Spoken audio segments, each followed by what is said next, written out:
আসসালামু আলাইকুম। আমি ডক্টর আফিনা আক্তার, একজন কিডনি রোগ বিশেষজ্ঞ। আজকে খুব গুরুত্বপূর্ণ একটি টপিকস নিয়ে কথা বলতে চাই।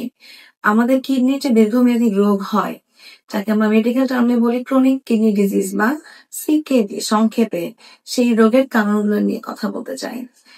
বিশ্বব্যাপী গবেষণায় দেখা গেছে যে ক্রনিক কিডনি রোগের প্রথম কারণ হচ্ছে ডায়াবেটিস মেলাইটাস।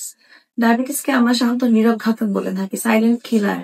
কারণ ডায়াবেটিসে কিডনির অলরেডি 60 থেকে 70 ভাগ আক্রান্ত হওয়ার আগে কোনো লক্ষণই প্রকাশ পায় না।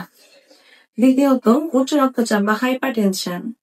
যদি দীর্ঘদিন ধরে প্রেশার কন্ট্রোলে না থাকে বা কেউ যদি নিয়মিত ওষুধ না খায়, তাহলেও দীর্ঘমেয়াদী কিডনি রোগে আক্রান্ত হওয়ার সম্ভাবনা থাকে। তৃতীয় কারণ যেটা, কিডনির প্রদাহজনিত রোগ, যাকে আমরা বলি গ্লোমেরুলোনেফ্রাইটিস।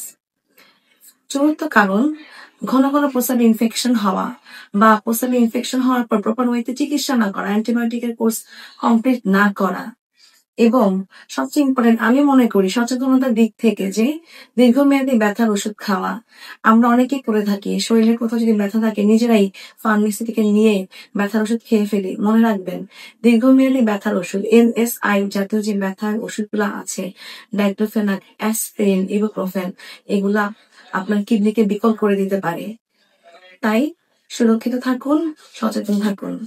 ধন্যবাদ।